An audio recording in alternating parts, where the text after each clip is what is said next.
এই মেসওয়াক অনেক গুরুত্বপূর্ণ, এত গুরুত্বপূর্ণ নবী করিম সাল্লাল্লাহু আলাইহি ওয়াসাল্লাম হাদিস পাকে ইরশাদ করেন, লাউলা আন আশুক্কা আলা উম্মতি লা আমারতুহুম বিসসিওয়াকি ইনদা কুল্লি মসজিদিন ইনদা কুল্লি wudu'in। কয়েক ধরনের শব্দ এসেছে।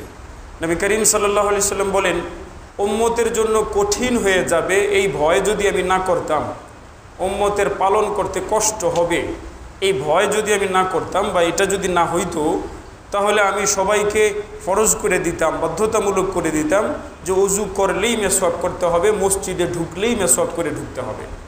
কথা বুঝতেছেন নি? তাহলে দৈনিক 5 বার মসজিদে ঢুকতেই মেসওয়াক করা লাগবে, নামাজের আগে দিয়েই মেসওয়াক করা লাগবে, প্রত্যেক নামাজের আগে দিয়া। এতটা গুরুত্ব দিয়েছেন নবী করিম সাল্লাল্লাহু আলাইহি ওয়াসাল্লাম মেসওয়াককে। وبعد فأعوذ بالله من الشيطان الرجيم بسم الله الرحمن الرحيم وإذ ابتلى إبراهيم ربه بكلمات فأتمهن قال إني جاعلك للناس إماما قال ومن ذريتي قال لا ينال عهد الظالمين وإذ جعلنا البيت مثابة للناس وأمنا واتخذوا من مقام إبراهيم مصلى وعهدنا إلى إبراهيم وإسماعيل أن طهر بيتي للطائفين والعاكفين والركع السجود آمنت بالله صدق الله مولانا العظيم درود شريف اللهم صل على سيدنا আল্লাহ জাল্লা শানুহুর অসংখ্য অগণিত শুকর রব্বুল আলামিন আমাদেরকে জুমার মসজিদে নিয়ে এসেছেন, জুমার পূর্ব দিনে আলোচনায় অংশ নেওয়ার তৌফিক দিয়েছেন, শুকরিয়া আদায় করে বলবো আলহামদুলিল্লাহ। আমরা আমাদের পিছনের আলোচনা কোরআন মাজিদের সম্পূর্ণটা শোনার যে উদ্যোগ নিয়েছিলাম সেখানে ফিরে যাচ্ছি। মাঝখানে রমজানুল মুবারক এছাড়া আরও বিভিন্ন প্রসঙ্গ আসার কারণে আমরা মাঝখান থেকেও বিভিন্ন জায়গা থেকে শুনে রেখেছি, তো এতে আমাদের আগায় রয়েছে। এর আগ পর্যন্ত আমরা সূরা বাকারার 134 নম্বর 124 নম্বর আয়াতগুলার প্রাথমিক আলোচনা করেছিলাম।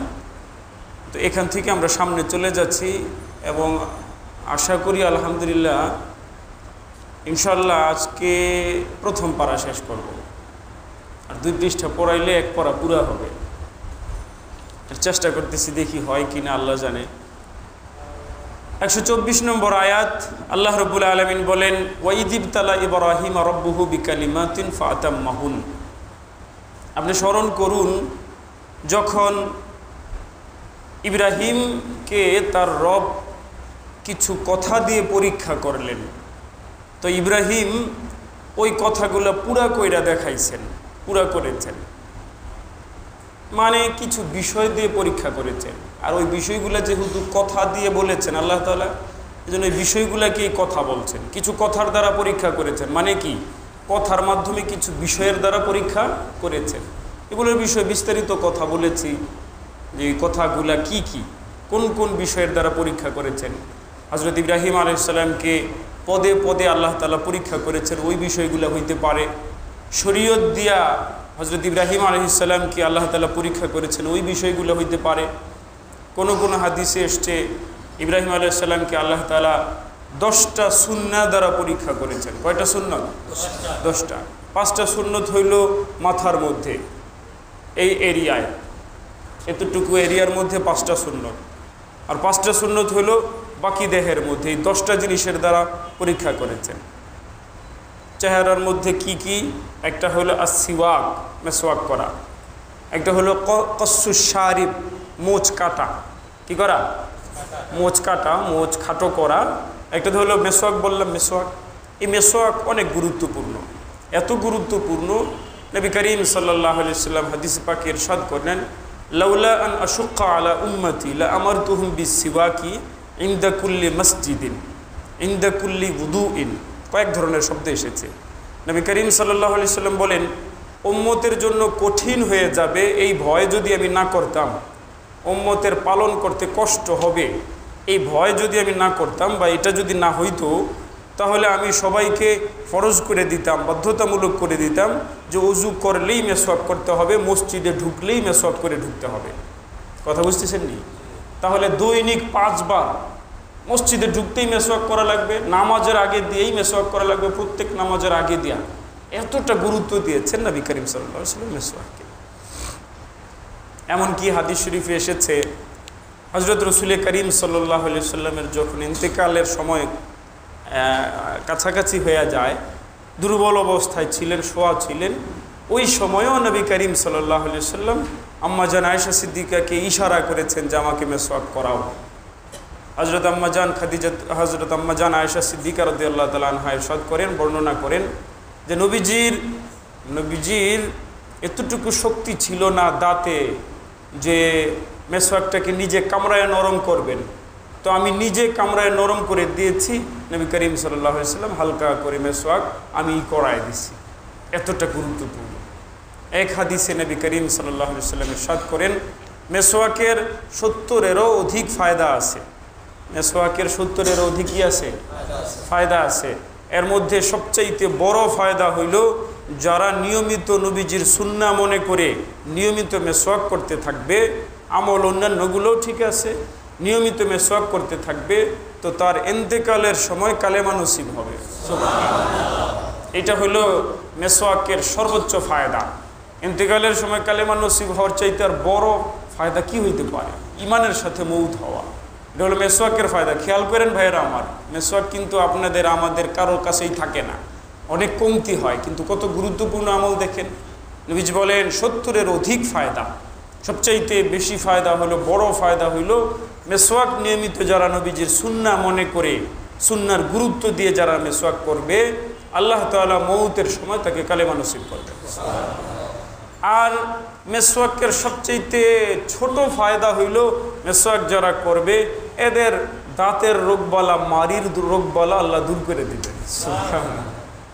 মেসওয়াক করবো তো ইনশাআল্লাহ। দাঁতের ক্ষেত্রে 2টা সুন্নত। একটা সুন্নত হইল দাঁতগুলা পরিচ্ছন্ন হওয়া, পরিষ্কার রাখা, দুর্গন্ধযুক্ত না করা, ময়লাযুক্ত না করা। এবং দাঁতের মধ্যে প্রচুর ময়লা থাকে, প্রচুর দুর্গন্ধ থাকে, প্রচুর জীবাণু থাকে। কারণ আমরা যত কিছু খাই এই দাঁত দিয়েই তো চিবাই খাই। এখানে খাবারের অনেক অংশ থাকে, ঠিক আছে? এই দাঁত এবং মুখের মাড়ি, এটাকে যদি অনুবীক্ষণ যন্ত্রে নিয়ে ধরা যাইত তাহলে দেখতেন কি করতেছে, কিলবিল কিলবিল কিলবিল কিলবিল। আসলেই তো এই ক্ষেত্রে কি করণীয়? খুব পরিষ্কার পরিচ্ছন্ন রাখা দাঁতকে। তো দাঁত পরিষ্কার পরিচ্ছন্ন রাখে, এটা আলাদা পৃথক সুন্নাহ, এটা একটা সুন্নাহ। এবং এগুলো পৃথক পরিষ্কার পরিচ্ছন্ন না রাখলে দাঁত নষ্ট হইলে বোঝা যায় দাঁতের কি মর্ম। এই জন্য কিন্তু প্রবাদ কথাই আছে, দাঁত থাকতে দাঁতের কদর করো, মর্ম বুঝে না। মানে কি, দাঁত আসলে অনেক বড় কিছু। যাদের আপনাদের দাঁত আছে তারা বুঝতেছেন না বিষয়টা, খালি তো খাইতে পারেন। দাঁত যদি আল্লাহ না করুক কারো কিছু হয়, তখন বুঝে আসে দাঁতটা কি একটা আল্লাহর নেয়ামত ছিল, ঠিক না?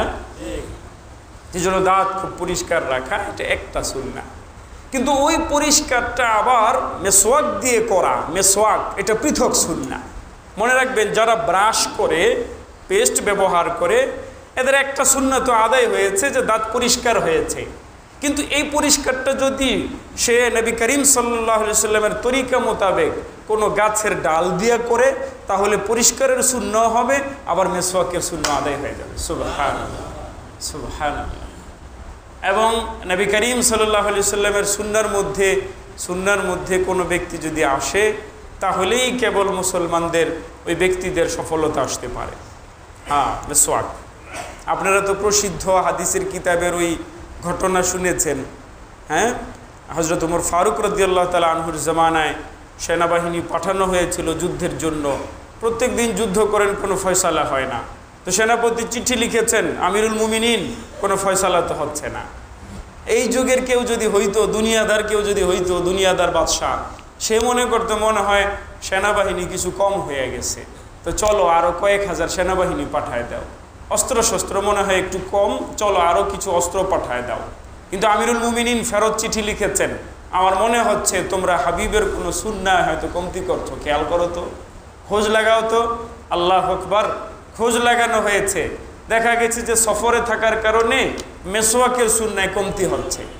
আমিরুল মুমিনিনের নির্দেশে সেনাপতি অর্ডার করেছেন মেসওয়াকের সুন্নাহ আদায় করো। তো সবাই মেসওয়াকের ব্যবস্থা করে তাহাজ্জুদে উঠে দাঁত ধার করা শুরু করছে। কি করা? ব্রাশ করা শুরু করেছে, মেসওয়াক করা। তো শত্রু বাহিনী তো গোয়েন্দাগিরি করে যে অপর শত্রু বাহিনী কি করছে দেখতে আসে না, লুকায় লুকায় যে দেখি এই বাহিনীটা আমাদের বিরুদ্ধে কি প্রস্তুতি নিচ্ছে। তো এরা রাত্রের গভীরে এসে ঝোপে ঝাড়ের ভিতর থেকে দেখে মুসলমানরা সবগুলা দাঁতের ধার দিতেছে। কি দিতেছে? ধার দিতেছে। এবার এই পাগলের গোষ্ঠী ছন্ন ছড়া হইয়া পালায়া গেছে। জুতা টুতা মনে হয় ঠিক ছিল না, দৌড়ে গিয়া বলতেছে হায় হায় কাদের সাথে যুদ্ধ করতে আসছেন? এরা তো মনে হচ্ছে মানব খেকো জাতি, মানুষ খাইয়া ফেলাইছে, নর খেকো। যদি পরাজিত হও তোমরা তুম করে খাইয়া ফেলাই সব ঠাট।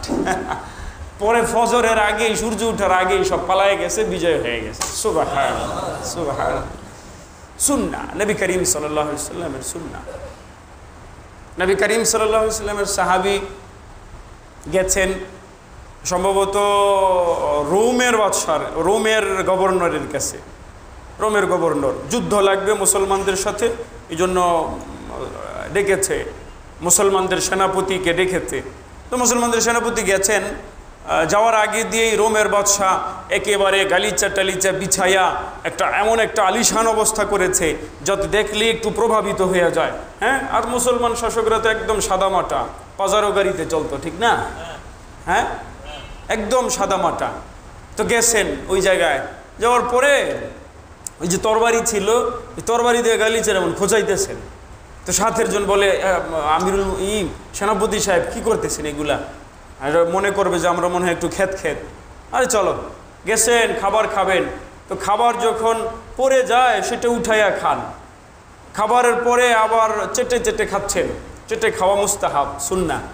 তো ওই সময় পাশে থাকা আরেকজন উনি বলছে যে আপনি একজন সেনাপতি, আপনি যদি খাবার উঠাইয়া খান, চেটে চেটে খান, দেখতে কেমন যেন একটু খেত মনে হয়। এই যে সেনাপতি বোঝা যায় না, সেনাপতি দইব খালায় ফালায় সরায় খাইব, তাই না? কেমন একটা ওই আলিশান অবস্থা। তো কি জবাব দিয়েছেন আল্লাহ নবীর সাহাবী? শোনাবো? কথা কয় না, শোনাবো? আল্লাহ নবীর সাহাবী বলেন আতরুকু সুন্নাত হাবিবি লিহাউলাইল হুমাকা, এই আহমকদের কারণে আমি আমার প্রিয়র সুন্নত ছেড়ে দিব? আল্লাহু আকবার, আল্লাহু আকবার। খেয়াল করছেন কি কথা? আজীব, আজীব। এই বেঈমান কাফের, এই যে আহমক, এই যে সেকুলার নাস্তিক আহমক, এই আহমকদের কারণে আমি স্মার্ট সাজার জন্য আমার নবীর সুন্নাহ ছেড়ে দিব? হ্যাঁ, আমার নবীর সুন্নাহই হলো প্রকৃত স্মার্ট, এটার মধ্যেই প্রকৃত স্মার্টনেস। হ্যাঁ, এই জবাব দিয়েছেন, আলহামদুলিল্লাহ বলেন। তো মেসওয়াকের সুন্নাহ আদায় করবো ইনশাআল্লাহ বলেন। এখন থেকে সবাই মেসওয়াকের সুন্নাহ আদায় করবো। ব্রাশও করেন, এর সাথে সাথে মেসওয়াকও রাখেন, তাহলে মেসওয়াকের সুন্নাহ আদায় হবে।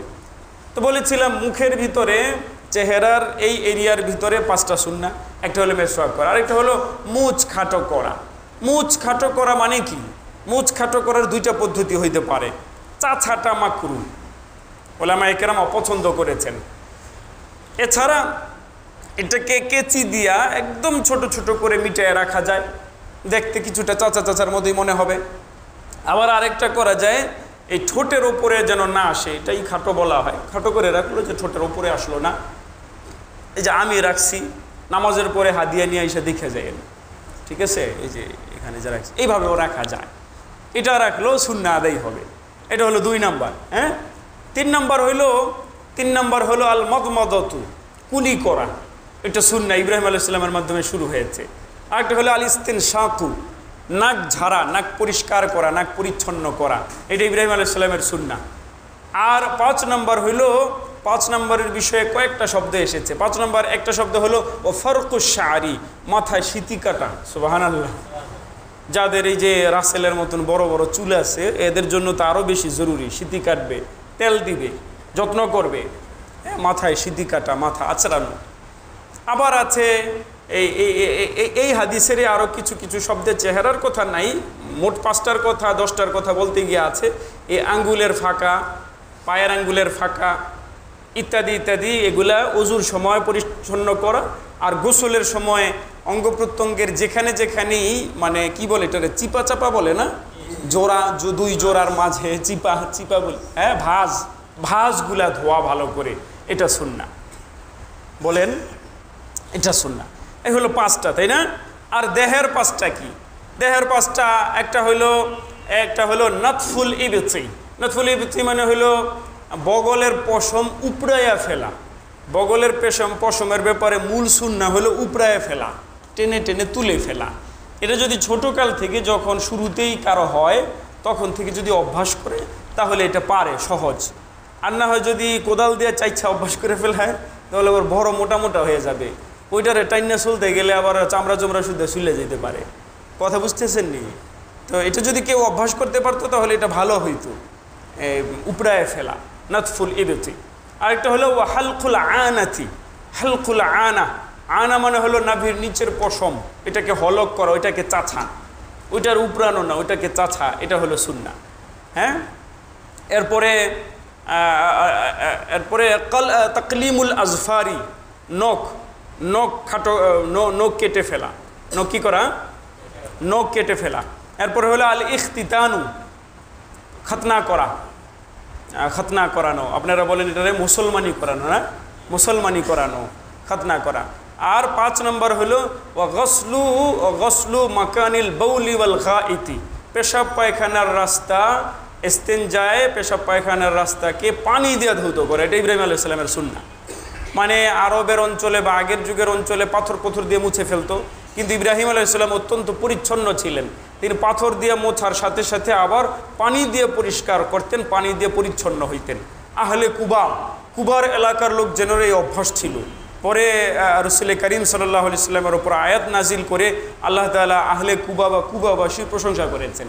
ওই যে হজে গেলে, উমরায় গেলে আপনারা কুবা মসজিদ দেখে এসেছেন অনেকে, কুবা ওখানকার যে লোকেরা ছিল, আল্লাহ তাআলা তাদের ব্যাপারে কোরআনে আয়াত নাজিল করেছেন, ফিহি রিজালুন ইউহিব্বুনা আইয়াতাতাহহারু।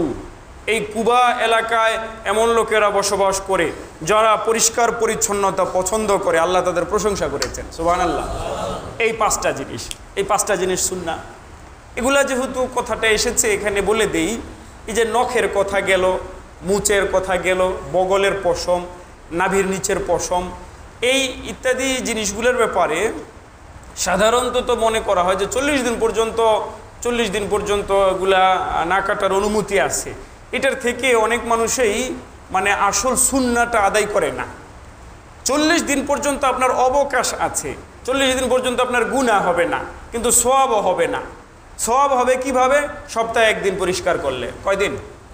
সপ্তাহে 1 দিন, প্রত্যেক সপ্তাহে একবার করে পরিষ্কার করলে, এবং সেটা যদি আবার জুমাবারে করা হয় তাহলে মুস্তাহাব হবে, আরেকটু পৃথক সওয়াব অর্জন হবে ইনশাআল্লাহ। এগুলো হাদিস শরীফ থেকেই উলামায়ে কেরাম ইস্তেমবাদ করেছেন, হাদিস শরীফে এসেছে, হাদিসে এসেছে।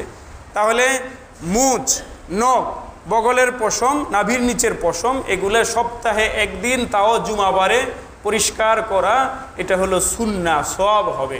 আর 40 দিন পর্যন্ত, 40 রাত্র পর্যন্ত তরক করে ছাইরা রাখা জায়েজ আছে, গুনাহও নাই, সওয়াবও নাই। 40 দিন পার হয়ে গেলে গুনাহ হইতে থাকবে অল টাইম।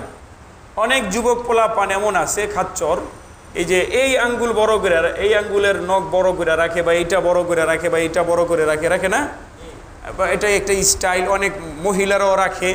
তো এটা তো একটা মানে খুবই একটা নোংরামিও, এগুলোর মধ্যে বিভিন্ন ময়লা টয়লা আটকায়। এই জন্যই তো ইসলাম তো হলো অনেক পরিচ্ছন্ন, অনেক সুন্দর, অনেক পরিষ্কার পরিচ্ছন্ন।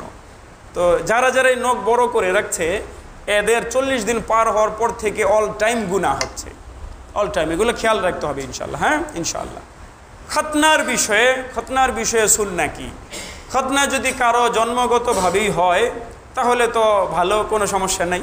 জন্মগতভাবে অনেকের হয় না।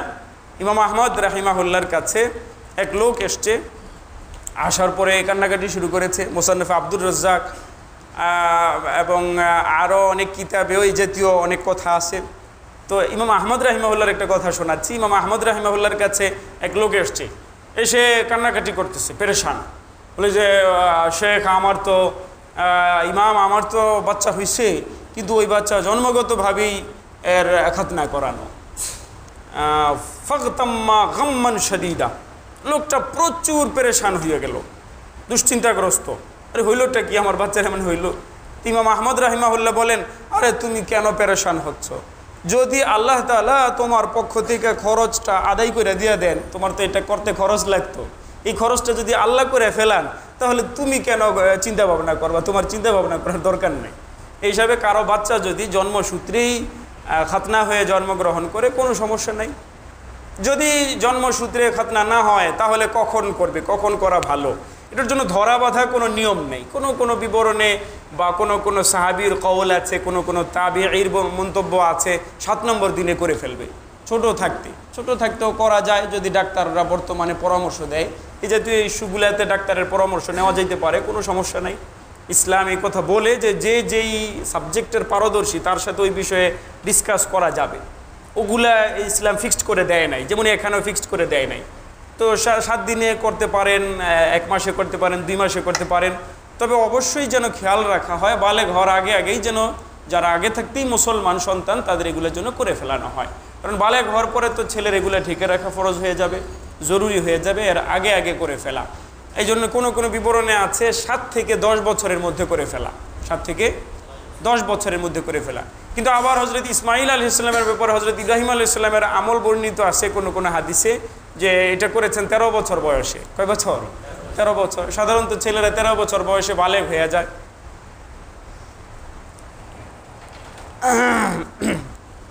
বাস এখানে কয়েকটা কথা বললাম, এগুলা আরও অনেক কথা আগে বলেছিলাম।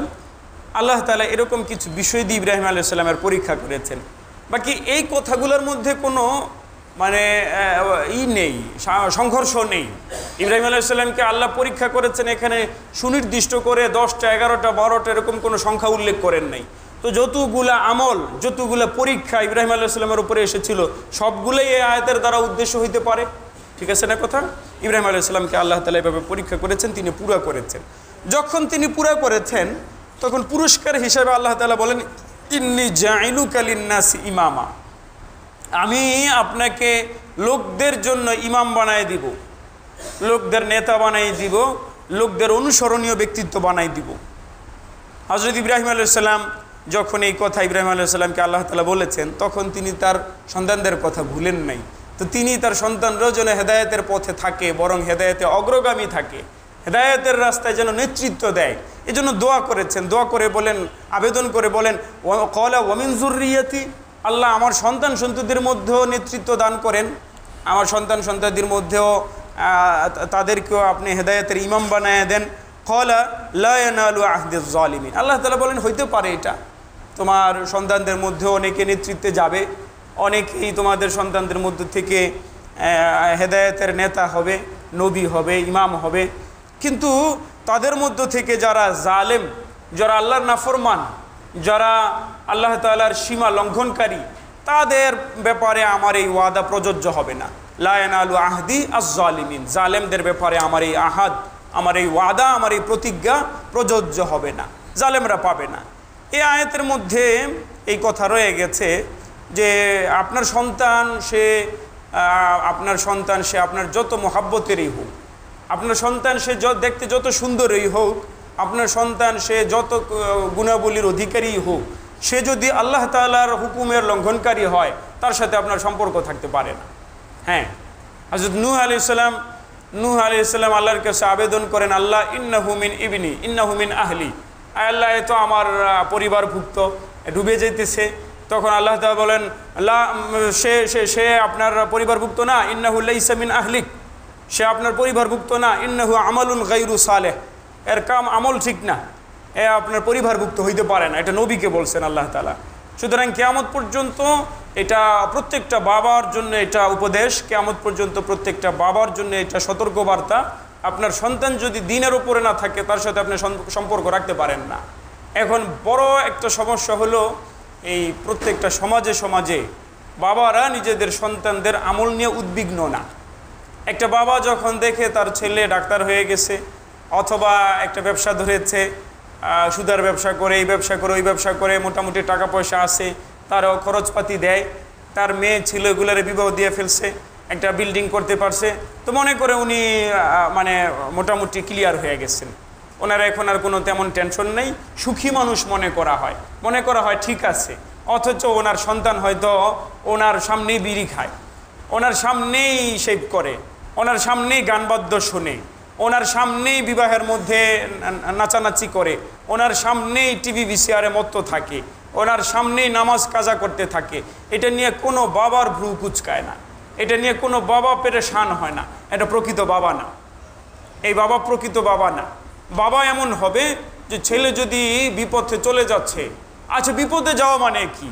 আমাদের সমাজে যদি সামাজিক কোনো অপরাধ না করেছে, সে ইসলামের যত অমান্যই করুক, আল্লাহর বিধান যতগুলোই অমান্য করুক, শুধু আল্লাহর সামাজিক বিধানগুলো যদি লঙ্ঘন না করেছে বা সামাজিক যেগুলো লজ্জার কারণ হয়ে দাঁড়ায়, জিনা করা, মদ খাওয়া, গাঞ্জা খাওয়া, মারধর করা, এগুলো যদি না করে, ছেলে পাক্কা বেনামাজি হইলেও বাপে মনে করে আমার ছেলে তো ভালোই, কারোর সাথে ঝগড়া বিবাদ লাগে না, শুধু কামাই রোজগার করে, ব্যবসা করে, অথচ সে যে আল্লাহর হক অমান্য করছে, এর চাইতে বড় জালেম আর কি হইতে পারে বলেন? যে রব তাকে বানাইছে, যে রব তার বাপেরে বানাইছে, যে রব তাকে সব কিছু দিছেন, সেই রবের হুকুম সে মানে না, সে দাড়ি কাটতে থাকে। দাড়ি কাটার ব্যাপারে মানুষ অনেক সময় মাসআলা খোঁজে যে হ্যাঁ অমুক মাযহাব মোতাবেক মনে হয় জায়েজ আছে ছোট করে রাখা, শাফি মাযহাবে জায়েজ আছে ছোট করে রাখা। এত কিছু দেখবে কেন ব্যক্তি? ব্যক্তি তো দেখবে তার নবী বলেছেন আফুল্লুহা, তুমি দাড়িকে লম্বা করো, ওয়াহফুস শাওয়ারিব, তুমি দাড়িকে তুমি মোচকে খাটো করো। সে এটা দেখবে তার নবী কি বলছেন, তার নবী কি আমল করছেন, বাস সে এতটুকু করবে, সে এতটুকু করবে। ব্যাপকভাবে এই যে সুন্নাহগুলো ছাড়া হচ্ছে, ব্যাপকভাবে আমরা দুনিয়ার মোটামুটি একটু ভালো করে চলতে পারলে মনে করতেছি আমাদের সব ঠিক হয়ে গেছে। এটা ঠিক না। আল্লাহ তাআলা আমাদের সবাইকে মাফ করে দেন, হালতের ওপরে আল্লাহ তাআলা দয়া করেন, আমিন। আহারে বলেছিলাম এটা শেষ করবে এই পারাটা, চলেন দেখি শুধু তর্জমা শোনাই। ওয়াইদ জাআলনাল বাইতা মাসাবাতাল লিন-নাসি ওয়া আমনা, আল্লাহ তাআলা বলেন স্মরণ করুন যখন আল্লাহ তাআলা বাইতুল্লাহকে, কাবাকে মানুষের জন্য বারবার ফিরে আসার জায়গা, মানে সেখানে হজ করতে বারবার যাবে, উমরা করতে বারবার যাবে এবং নিরাপত্তার জায়গা করেছেন। নিরাপত্তার জায়গা বাইতুল্লাহ এমন নিরাপদ জায়গা ইনশাআল্লাহ তাআলা। আমরা এখন দেখছি জালেমরা কি কি করতে চাচ্ছে, জালেম শাসক কি কি করতে চাচ্ছে, কিন্তু আমাদের বিশ্বাস আছে আল্লাহ তাআলা অবশ্যই হেফাজত করবেন।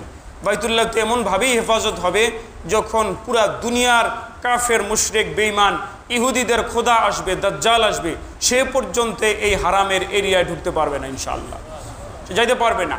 হাদিস শরীফে এসেছে আল্লাহ তাআলা আসমান থেকে ফেরেশতা নাজিল করবেন। এই ফেরেশতারা হারাম শরীফ মসজিদে নববীর আঙ্গিনা এর চতুর্পার্শ্বে তরবারি নিয়ে দাঁড়ায় থাকবেন। দাজ্জাল ঢুকতে চাইবে ধোকা দিতে এখানে, কিন্তু এই বাহিনী দেখে সে ফেরত যাবে, পারবে না ইনশাআল্লাহ, ইনশাআল্লাহ, ইনশাআল্লাহ, ইনশাআল্লাহ। আল্লাহ তাআলা নিরাপত্তার জায়গা বানিয়েছেন। আল্লাহ তাআলা হুকুম করেছেন ওয়াত্তাখিযু মিন মাকামি ইব্রাহিম মুসাল্লা, মাকামে ইব্রাহিমকে নামাজের জায়গা বানাবা। হজের মধ্যে এটা ওয়াজিব 2 রাকাত নামাজ পড়া তওয়াফের পরে। এই 2 রাকাত নামাজ মাকামে ইব্রাহিমিটা সামনে রেখে বা বাইতুল্লাহ মাকামে ইব্রাহিমি মাঝখানে রেখে বাইতুল্লাহ মাকামে ইব্রাহিমির পাশে দাঁড়ায় পড়তে পারলে তো ভালো। যদি একান্ত জায়গা না পায় তাহলে দূর থেকে হলেও যেন মাকামে ইব্রাহিমেরটা যেন মাঝে পড়ে, এইভাবে নামাজটা পড়বে। মাকামে ইব্রাহিম কোনটাকে বলা হয়? যেখানে দাঁড়িয়ে দাঁড়িয়ে ইব্রাহিম আলাইহিস সালাম কাবা শরীফ পুনর্নির্মাণ করেছিলেন, এবং সেটা আল্লাহ তাআলার পক্ষ থেকে হযরত ইব্রাহিম আলাইহিস সালামের মুজিজা ছিল। যখন যতটুকু উঁচা হওয়ার দরকার ছিল এই পাথরটা ততটুকু উঁচু হইতো, সুবহানাল্লাহ, ততটুকু উঁচু হইতো। একটু উপরে যাওয়া লাগবে, উপরে হচ্ছে, নিচু যাওয়া লাগবে, নিচু হচ্ছে, হ্যাঁ, এইভাবে হইতো, মুজিজা ছিল। ওয়াহিদনা ইলা ইব্রাহিম ওয়া ইসমাঈল আন তাহিরা বাইতিয়া লিত-তাইফিনা ওয়াল আকিফিনা ওয়ার রুকআইস সুজুদ। আল্লাহ তাআলা বলেন এবং আমি ইব্রাহিম ইসমাঈলের কাছে এই মর্মে নির্দেশ প্রেরণ করলাম যে তোমরা আমার ঘরকে, বাইতুল্লাহকে তোমরা পরিষ্কার পরিচ্ছন্ন রাখবা, পবিত্র রাখবা তওয়াফকারীদের জন্য, এতেকাফকারীদের জন্য, রুকুকারীদের জন্য, সিজদাকারীদের জন্য। ওয়াইদ ক্বালা ইব্রাহিমু রব্বি জাআল হাযা বালাদান আমিনা ওয়ারযুক আহলাহু মিনাস সামারাতি মান আমানা মিনহুম বিল্লাহি ওয়াল ইয়াউমিল আখির। আল্লাহ তাআলা বলেন স্মরণ করুন যখন ইব্রাহিম তার রবের কাছে বলল, হে আমার রব, আপনি এই শহরকে নিরাপদ বানিয়ে দিন এবং এই শহরের অধিবাসীকে আপনি ফলমূল দিয়ে রিজিক দান করেন। যারা যারা ঈমান আনবে তাদের জন্য বিশেষভাবে দোয়া, তাদেরকে আপনি ফলমূল দিয়ে রিজিক দান করেন। ক্বালা ওয়া মান কাফারা ফাউমাত্তিউহু কালিলান। আল্লাহ তাআলা বলেন এই দোয়া কবুল হয়েছে। বাকি কাফেরদের ব্যাপারে অন্য কোনো সতর্কবাণীও বলে দেওয়া হচ্ছে, যারা যারা কুফুরি করবে এদেরকেও আমি একটা সময় পর্যন্ত, কিছুদিন পর্যন্ত, অল্প কিছুদিন পর্যন্ত উপভোগ করাবো, ভোগ করতে দিব, ভোগ করতে পারবে সুম্মা আদতররুহু ইলা আযাবিন নার, এরপরে তাকে বাধ্য করব জাহান্নামের আগুনের আযাবের মধ্যে, ওয়া বিসাল মাসীর, আর জাহান্নাম আগুনের আযাবের জায়গা কত নিকৃষ্ট প্রত্যাবর্তন স্থল। আমার ভাইয়েরা, আগুনের শাস্তি হলে দেখছেন এই যখন কোরআন মাজিদের এইভাবে হয় তখন দার্সের মতন লাগে, যেন অনেকে ঘুমায়। মুয়াজ্জিন সাহেব ঘুমাইতেছে, ইমাম সাহেব ঘুমাইতেছে, এই দুইজন ঘুমাইলে পুরা মুসল্লি জামাত হইতে ঘুমাইব নাকি? এই দুজনের ইক্তেদা করে না সবাই? এই দুজনে ঘুমাচ্ছে। আগুনের আযাব সবচাইতে কঠিন, অনেক কঠিন। একটুখানি পুড়ে গেলে দেখবেন কি পরিমাণ জ্বলা পোড়া করে। আর আল্লাহ তাআলা সবাই হেফাজত করেন। এই বার্ন ইউনিটগুলোতে গেলে দেখবেন মানুষের দুঃখ বরদাস্ত করার মতো না। আগুন খুবই কঠিন এক শাস্তি। এই জন্যই হাদিস শরীফে আগুন দিয়ে মানুষকে শাস্তি দেওয়া নিষেধ করে দেওয়া হয়েছে, যে আগুনের রবই একমাত্র আগুন দিয়ে শাস্তি দিতে পারেন, কেউ কাউকে আগুন দিয়ে শাস্তি দিবে না। এই জন্য অন্যায় করলেও আগুন জ্বালায় দিবে না, অন্যায় করলেও বাড়ি ঘরে পোড়ায় দেওয়া, জীবজন্তু পোড়ায় দেওয়া, ওই ব্যক্তির ওপরে আগুন দিতে পারবে না, অ্যাসিড নিক্ষেপ করবে না, এগুলো আগুন জাতীয়। আগুনের আযাব খুব কঠিন। এই জন্য আল্লাহ তাআলা জাহান্নামকে প্রধানত আগুন বানাইছেন, আগুন দিয়ে জাহান্নাম বানাইছেন। আল্লাহ তাআলা বলেন, এই শহরের কাবার অধিবাসী যারা, মক্কার অধিবাসী যারা, এদের মধ্যেও কেউ যদি কাফের হয়, এদের মধ্যেও কেউ যদি নাফরমান হয়, নিমক হারাম হয়, তাহলে একে কিছুদিন পর্যন্ত হয়তো আমি ভোগ করতে দিব, কিন্তু এর চূড়ান্ত পরিণতি হবে এর আগুনের আযাবই, আগুনের আযাব। ওয়াইদ ইয়ারফাউ ইব্রাহিমুল কাওয়াইদ মিনাল বাইতি ওয়া ইসমাঈল, স্মরণ করুন যখন বাইতুল্লাহ শরীফের ভিত্তি উঁচু করলেন ইব্রাহিম এবং ইসমাইল, দুজনে মিলে এটা উঁচু করলেন। এটা সর্বপ্রথম বাইতুল্লাহ শরীফ নির্মাণ করেছিলেন ফেরেশতারা। কারা? ফেরেশতারা। আবার কোনো বিবরণে এসেছে হযরত আদম আলাইহিস সালাম, কিন্তু ফেরেশতারা করেছেন এই কথাটা মজবুত বেশি মনে হয়, ফেরেশতারাই নির্মাণ করেছেন। এরপরে হযরত আদম আলাইহিস সালাম এসেছেন। আদম আলাইহিস সালাম সহ যুগে যুগে এমন হয়েছে, মাঝে মাঝেই কাবা শরীফ প্রাকৃতিক দুর্যোগগ্রস্ত হয়েছে। প্রাকৃতিক দুর্যোগগ্রস্ত হওয়া এটা কোনো অস্বাভাবিক বিষয় না। আল্লাহ তাআলা দুনিয়ার সব কিছু দুনিয়ার মতো করে বানাইছেন। কাবা শরীফ ভেঙে যাইতে পারে না, এটা কোনো জরুরি না। অনেক জায়গায় দেখবেন কোথাও আগুন লেগেছে, তো লাগার পরে কেউ এমন কিছু মুসাহাফ কোরআন মাজিদ বের করে বলবে যে দেখো পুরা মসজিদ পুড়ে গেছে, কিন্তু কোরআন মাজিদটা পড়ে নাই। এটার দ্বারা এরা বুঝাইতেছে যে কোরআন মাজিদ আল্লাহর কিতাব, এই জন্য পড়ে নাই। আচ্ছা, কোরআন মাজিদ তো আল্লাহর কিতাব। আল্লাহর কিতাব কি এই কাগজগুলা? আল্লাহর কিতাব তো এটার মর্ম, এগুলো এখানে লিখে রাখা হয়েছে নকশা, এটা পড়তে পারে। এটা এমনিতেই হয়তো এইভাবে একসাথে থাকার কারণে পড়ে নাই, কোনো কারণে পড়ে নাই।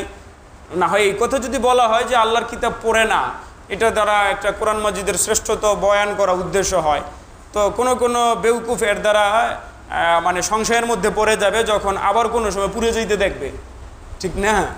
এটা কি জরুরি যে এটা পড়বে না?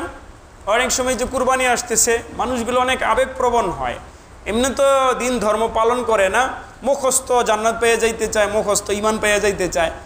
এমনি তো আকীদায় অনেক গলতি, কিন্তু দেখবেন গোশত কাটছে, তো গোশতের মধ্যে এমনিতেই থাকে, কি বলে এগুলারে, রগ না, মানে আরে সিদ্ধ করলে ওগুলো একটু গলার মতন হয়ে যায়, এমন থাকে আর কি। গোশতের মাঝে মাঝে চর্বি সিস্টেমের মতন একটু কিছু কেমন যেন, কেমনে দেখামো, গোশত কিনলে দেখাইতে পারতাম। এমন মনে করেন দেখতে একটু এমনের মতন আছে, তো এটার প্রচার করে। ফেসবুক শরীফ তো আছেই একটা, ওই ফেসবুক শরীফে দিয়ে দেয়, দেখো আল্লাহর নাম পাওয়া গেছে এই গরুতে। কি পাওয়া গেছে? আল্লাহর নাম। এইটা বলে আল্লাহর নাম, মানে একটু প্যাসপোস আছে, এটা কি লেগে আল্লাহর নাম হইতে যাব? হ্যাঁ, যেমন কেউ নাকি দেওয়ানবাগি চাঁদের মধ্যে দেখছে, আবার আরও কিছু বেউকুফ মানুষরা কারে যেন চাঁদের মধ্যে দেখছে, আবার এটা সেটা।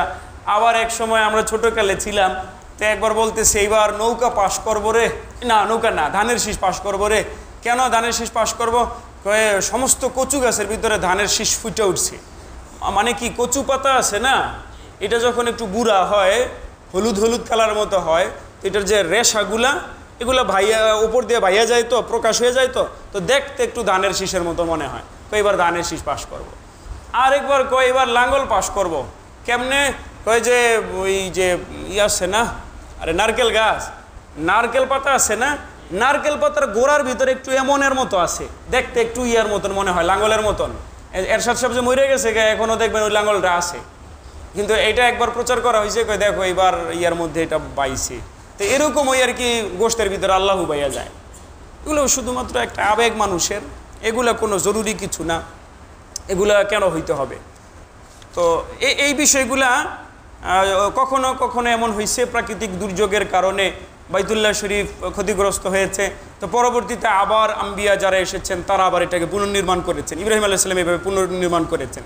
যখন পুনর্নির্মাণ হয়েছে তখন ইব্রাহিম আলাইহিস সালাম আল্লাহর কাছে দোয়া করেন, রব্বানা ওয়াজআলনা মুসলিমাইনি লাকা ওয়া মিন যুররিয়াতিনা উম্মাতাম মুসলিমাতাল লাক। হে আমাদের রব, আপনি আমাদের দুজনকে আপনার জন্য আত্মসমর্পণকারী বানান, মুসলিম বানান, মানে আপনার ইয়ের কাছে, হুকুমের কাছে যেন আমরা আত্মসমর্পণ করি এমন বানান। অমিন যুররিয়াতিনা, আমাদের সন্তান সন্ততি, আমাদের বংশধরদের মধ্যে থেকেও আপনি এমন আত্মসমর্পণকারী জাতি বানান। ওয়ারিনা মানাসিকেনা, আমাদের ইবাদতের বন্দিগির নিয়মকানুন আমাদেরকে জানায় দেন। ওতুবা আলাইনা, আমাদের ওপরে আপনি তওবা, আমাদের তওবা কবুল করেন, আমাদেরকে ক্ষমা করেন। ইন্নাকা আনতাত তাওয়াবুর রাহিম, নিশ্চিত আপনি তাওয়াব, অধিক তওবা গ্রহণকারী, আপনি দয়াদ্র, আপনি দয়াবান। এই আয়াতটার মধ্যে দোয়ার সুন্নাহ রয়ে গেছে, কোনো ভালো কাজ করার সুন্নাহ রয়ে গেছে। কোনো ভালো কাজ করলে ইমানদার ব্যক্তি নিজেকে কখনো বড় মনে করবে না, বরং এই ভালো কাজ করার পরে তিনি আরও বিনয়ী হয়ে যাবেন, ভয় পাইতে থাকবেন যে আমি যে কাজটা করলাম এটা আমার মালিক কবুল করে কিনা। তো কাজটা করেও বলবে যে আল্লাহ আপনি আমার এই কাজটা কবুল করছেন কিনা। এই জন্যই দেখবেন নামাজ কালাম ভালো কাজ করার পরেই ইস্তেগফার করার কথা বলা হয়। নবী করিম সাল্লাল্লাহু আলাইহি ওয়াসাল্লাম নামাজ পড়েই প্রথমে একবার আল্লাহু আকবার বলতেন, এরপরে 3 বার আস্তাগফিরুল্লাহ আস্তাগফিরুল্লাহ আস্তাগফিরুল্লাহ পড়তেন। এই যে আস্তাগফিরুল্লাহ মানে আল্লাহ মাফ করে দেন, আল্লাহ মাফ করে দেন, মানে কি নামাজটা পড়ে অন্যায় করছি আল্লাহ মাফ করে দেন? নামাজ আমি পরিপূর্ণ হয়তো পড়তে পারি নাই, আমার বন্দিকে হয়তো পরিপূর্ণ হয় নাই। ব্যক্তি জাকাত দেয়, তো জাকাত দিতে দেওয়ার সময় সে একটা মালিকের মতো, সে একটা বাদশাহর মতন প্রজাদেরকে ডাকবে, এরপর বাড়ি থেকে একটা একটা করে এমন করে একটা কাপড় দিতে থাকবে যেই কাপড়গুলো পরা যায় না, একটা করে লুঙ্গি দিতে থাকবে যেই লুঙ্গিটা পরা যায় না, এমন একটা ডাক দিয়া মানুষকে কষ্ট দিয়া রোদের ভিতরে দাঁড় করায় জাকাত দিবে। এগুলা জাকাত দেওয়ার কখনোই সঠিক নিয়ম না, বরং এই ব্যক্তিদের লোক দেখানোর উদ্দেশ্য এগুলার জাকাত আদায়ও হয় না।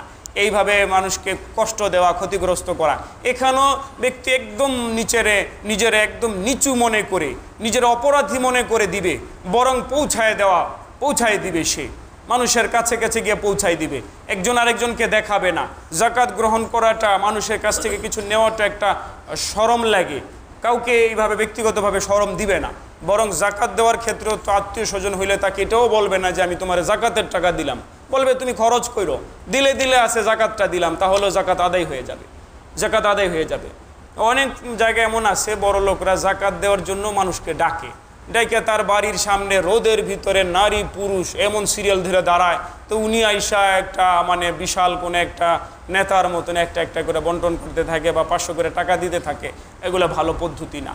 হযরত ইব্রাহিম আলাইহিস সালাম নবী ছিলেন, তিনি বাইতুল্লাহ শরীফ নির্মাণ করেছেন, নির্মাণ করে আল্লাহর কাছে কাঁদতেছেন, আল্লাহ আমারে আপনি মুসলমান বানান। চিন্তা করছেন কি কথাটা? হ্যাঁ, বাইতুল্লাহ শরীফ নির্মাণ করে বলেন আল্লাহ আমারে আপনি মুসলমান বানান, আমার ছেলেরে মুসলমান বানান, আমার বংশরে মুসলমান বানান, আপনার হুকুম যেন মানতে পারি, আত্মসমর্পণ যেন করতে পারি, এটা বানান, আমাদেরকে মাফ করেন, তওবা করেন, আমাদের তওবা কবুল করেন। এইভাবে দোয়া কান্নাকাটি করতেন। আল্লাহ তাআলা আমাদেরকেও আমল করার পরে এইভাবে বিনয়ী হওয়ার তৌফিক দান করেন। ইব্রাহিম আলাইহিস সালামের যে নাম ইব্রাহিম, এই শব্দটা 2 ধরনের শব্দ হইতে পারে, সুরিয়ানি শব্দ আবার আরবি শব্দ। এটা আরবিতে ব্যবহার হইতে বা আরবি শব্দ থেকে এটা গঠিত হয়েছে এরকমও ধরা যেতে পারে। এটার অর্থ হইল ইব্রাহিম, বা ইব্রাহিম সুরিয়ানি ভাষায় হোক বা আরবি ভাষায় হোক, এর অর্থ হইল আবুন রাহিমুন, আবুন রাহিমুন, দয়াময় পিতা, দয়াদ্র পিতা, যেই পিতার স্নেহশীল পিতা, যেই পিতার মনে মায়া থাকে বেশি। হযরত ইব্রাহিম আলাইহিস সালামের মনে অনেক মায়া ছিল। ইব্রাহিম আলাইহিস সালাম অনেক প্রেমের মানুষ, অনেক মায়া বেশি। এই জন্য ইব্রাহিম আলাইহিস সালামের নামই আল্লাহ তাআলা রাখাইছেন ইব্রাহিম, মানে দয়াময় পিতা। এবং হাদিস শরীফে এসেছে, মুফাসসিরিনে কেরাম তাফসিরে কুরতুবিতেও এসেছে যে ইব্রাহিম আলাইহিস সালামের নামও যেহেতু দয়াময় পিতা এবং তার মনের ভিতরে অনেক মায়া দয়া ছিল, এই জন্য আল্লাহ তাআলা কিয়ামত পর্যন্ত হযরত ইব্রাহিম আলাইহিস সালাম এবং তার বিবি হযরত সারাকে দায়িত্ব দিয়েছেন মুসলমানদের যেই যেই বাচ্চারা নাবালেগ অবস্থায় মারা যাবে এদের লালন পালন করবে তারা। সুবহানাল্লাহ। যেই যেই বাচ্চারা নাবালেগ অবস্থায় মারা যায় তাদের লালন পালনের দায়িত্ব কে পালন করেন? ইব্রাহিম আলাইহিস সালাম। ইব্রাহিম আলাইহিস সালাম পালন করেন এবং ইব্রাহিম আলাইহিস সালামের স্ত্রী, কারণ ইব্রাহিম আলাইহিস সালাম অনেক দয়াপরবশ মানুষ, মনের ভিতরে অনেক মায়া। ওই যে লূত আলাইহিস সালামের জাতিরে ধ্বংস করে দিতে চাইছে, আল্লাহ তাআলা ধ্বংস করে দিতে চাইছেন, ফেরেশতারা নেমে আসছে। তো যখন জানতে পারছেন যে তারা গিয়া লূত আলাইহিস সালামের জাতিরে ধ্বংস করবে, কারা ছিল লূত আলাইহিস সালামের জাতি? ওই জাতি যেই জাতি সমকামিতায় লিপ্ত ছিল। যখন এটা শুনছেন ইব্রাহিম আলাইহিস সালাম, তো এবার নিজেরও কিন্তু তাকেও কিন্তু সুসংবাদ দিতে আসছিলেন ফেরেশতারা যে আপনারও সন্তান হবে, আপনারও সন্তান হবে। তো নিজের কথা বাদ দিয়ে বলতেছেন যে এদেরকে আরও সুযোগ দিলে চলে না? ওই যে মায়ার কারণে, দয়ার কারণে এদেরকে আরও সুযোগ দেওয়া যায় না? তো ফেরেশতারা বলছেন যে না, আল্লাহর আযাব চলে আসলে এটা আর ফেরত যায় না। আল্লাহর আযাব চলে আসছে, এদেরকে ধ্বংস করাই হবে, এদেরকে ধ্বংস অবশ্যই করা হবে। এদের উপরে পাথর নিক্ষিপ্ত হয়েছে, এদের উপরে এমন ভূমিধস হয়েছে। হযরত জিবরিল আলাইহিস সালাম এদের পুরা এলাকা প্রায় 23 কিলোমিটার ব্যাপী পুরা এলাকাকে দুই পাখা দিয়ে এত গভীর করে আসমানে নিয়ে গেছেন, উল্টা করে নিক্ষেপ করেছেন। সমস্ত জীবজন্তু এলাকা পুরাটা সহ ওই পুরাটা জায়গা এখন সমুদ্র হয়ে গেছে। ডেড সি বলে না, মরা সাগর, আল বাহরুল মাইয়িত, মৃত সাগর বলা হয়। তাদের অন্যায় ছিল সমকামিতা। আমার ভাইয়েরা, দুঃখজনক ব্যাপার হইল এই দেশের সিলেবাসে রাষ্ট্রীয়ভাবে এখনো পর্যন্ত সমকামিতা অবৈধ থাকা সত্ত্বেও শরীফার গল্প, হ্যাঁ, সমকামিতার যে বিষয়গুলা এগুলো যে ছিল, ওলামায়ে কেরাম অনেক প্রতিবাদ করেছেন। পরবর্তীতে 10 জনের একটা কমিটি করে, উপকমিটি করে এটাকে তদন্ত করার নির্দেশ দেওয়া হলো। তারা যেন তদন্ত করে এটার মধ্যে কোনো সমস্যা আছে কিনা এটা যেন বলে। আপনারা শুনে খুশি হবেন, গত 2 দিন আগে না 3 দিন আগে রিপোর্ট প্রকাশ হয়েছে যে এটা নাকি কোনো সমস্যা নাই, এই জন্য এটা বহাল থাকবে। খুশি হইবেন?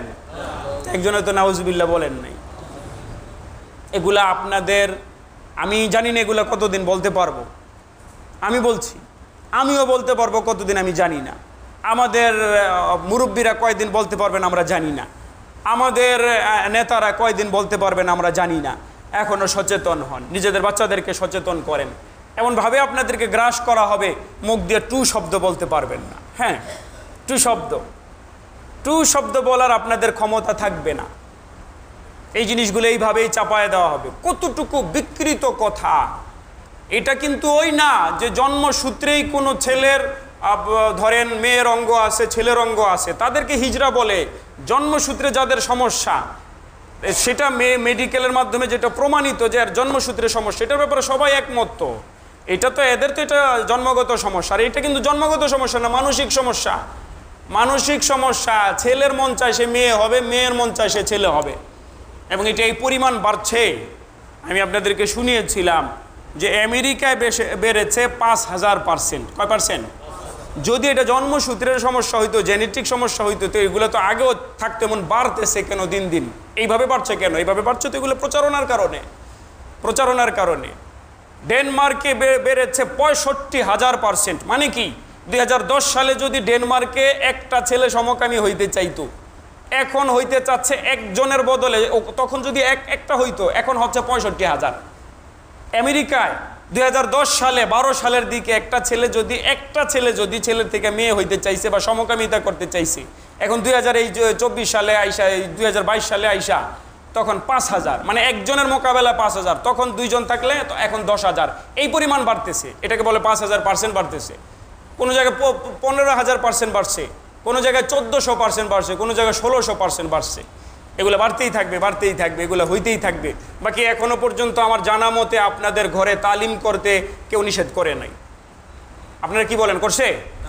আমার জানা মতে এখনো পর্যন্ত নিজের ছেলে পোলাপানকে নিয়া ঘুমের আগে দিয়া একটু জান্নাত জাহান্নামের হাদিসগুলো পড়া হাউমাউ করে কাঁদতে, মুনাজাত করতে নিষেধ করে নাই কেউ।